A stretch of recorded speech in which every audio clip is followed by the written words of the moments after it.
So you need to pass an English speaking exam with photos. I've been training English for over 20 years, and I would like to give you my top 10 tips for how you can prepare and pass your exam, so you can continue on with your life and focus on English for communication and not for tests. If you note all of these, I promise you'll be ready on test day. Tip 10. Learn how to describe or indicate where things are in the photo. Really focus on the phrases for placing things in your image. These are all important. Learn them all and learn them well. Tip 9. Know your test. In some exams, they will simply ask you to describe a photo without giving a lot of opinion or speaking about something else. On the more advanced exams, they will want you to compare photos, and they will use them as a starting off point for asking other more complicated questions. So understand your test. You don't want to start talking about how you love your pet pig. You know, I have a pet pig named Porky, when all they are testing you on is a photo description. The examiner can't give you any points if you don't follow the directions. So know what they want from you. Tip 8. Start with a general overview of the picture. When they surprise you with the photo, I'm going to show you a photo to describe. Here is your photo. take a second and then give a general introduction. Learn phrases for starting. In this picture, I can see a creepy clown.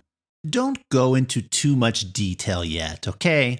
Just give a 1 or 2 sentence overview. In this image, we can see a sad clown. That also gives you a place to start. In most of the photo descriptions on this channel, you will hear me doing that at the beginning of each video.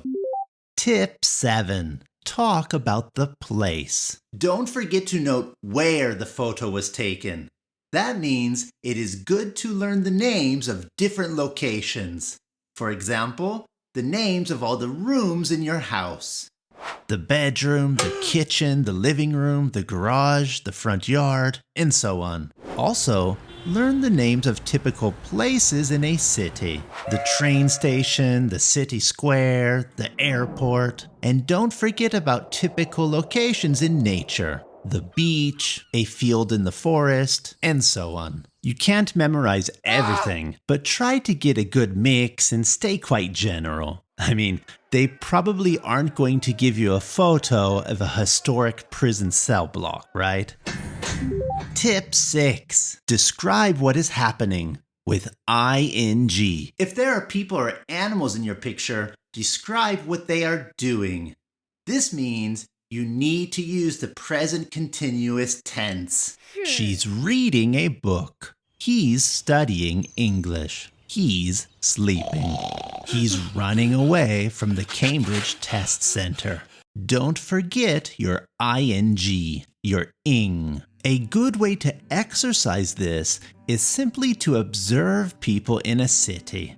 If it's possible, sit at a coffee shop and watch people. And in your head, describe what action they are doing. If you can't go outside, follow around family members and describe what they are doing. Describe what your pet is doing. Or turn on the TV and describe whatever you see. Remember to use the present continuous form.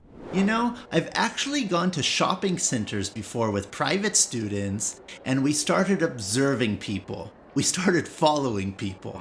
So I asked the student to observe and explain, using the present continuous, what that person was doing.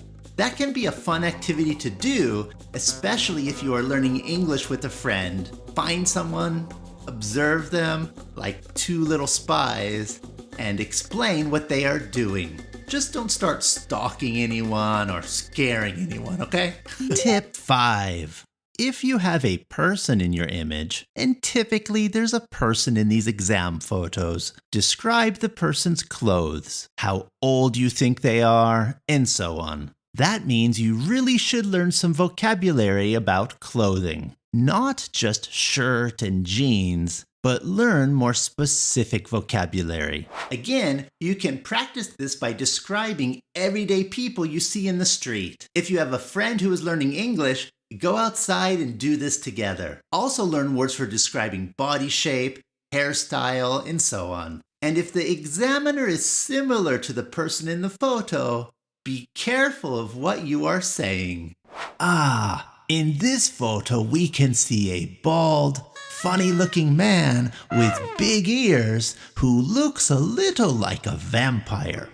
The examiner can only mark you on your language skills, not your opinion, but still, it's good to keep them happy.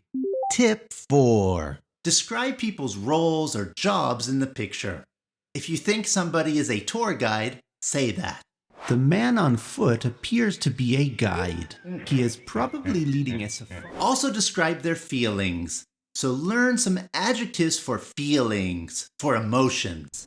Not only happy or sad, but disappointed, proud, confused, exhausted. These can really help you and get you extra points. Tip 3. Learn some phrases for making guesses. These are really helpful. Especially as the exam goes up in level, they will want to hear you guessing and theorizing about things. Phrases like, I suppose that, I guess that, perhaps, maybe, I'm not sure, but probably, I imagine that, this could be that, this might be.